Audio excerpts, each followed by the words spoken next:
অস্ট্রেলিয়ার বিপক্ষে চলমান ৩ ম্যাচের ওয়ানডে সিরিজে ব্যাট হাতে সংগ্রামে শেষ নেই বিরাট কোহলির। অ্যাডিলেডে সিরিজের দ্বিতীয় ম্যাচে আবারও হতাশ হলেন ভারতীয় সমর্থকদের। বৃহস্পতিবার টস জিতে ব্যাট হাতে নামে ভারত।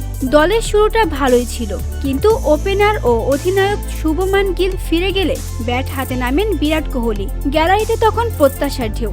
সবাই অপেক্ষায় ছিলেন প্রিয় অ্যাডিলেডে কোহলির ব্যাটে ঝড় দেখবেন, কিন্তু হলো তার উল্টো। সপ্তম ওভারের শেষ বলে পেসার জাভিয়ার বার্টলেটের বলে এলবিডব্লিউর ফাঁদে পড়েন তিনি। মাত্র 4 বল খেলেই 0 রানে ফিরে যেতে হয় ভারতীয় এই ব্যাটিং তারকাকে।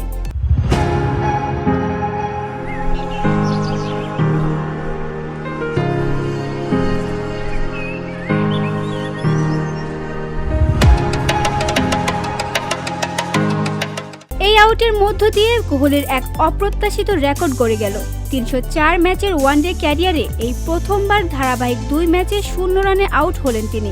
অস্ট্রেলিয়ার বিপক্ষে ওয়ানডেতে এটাই তার মাত্র দ্বিতীয় ডাক। কোহলির প্রিয় অ্যাডিলেড ওভাল, যেখানে তিনি এর আগে অসংখ্য স্মরণীয় ইনিংস খেলেছেন, সেই ভেন্যুতেই এবার তার ব্যাট থেকে এলো ডাক। ক্রিকেট পরিসংখ্যানে যোগ হলো আরেকটি সংখ্যা। আন্তর্জাতিক ক্রিকেটে এটি কোহলির 40তম ডাক। ভারতের হয়ে সব ফরম্যাট মিলিয়ে তার চেয়ে বেশি ডাক রয়েছে একজনের, সাবেক তারকা বোলার জাহির খান, যার ডাক সংখ্যা 43।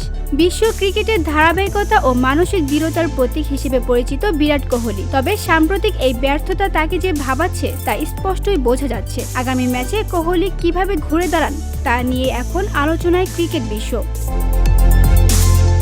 VOD Bangla news desk.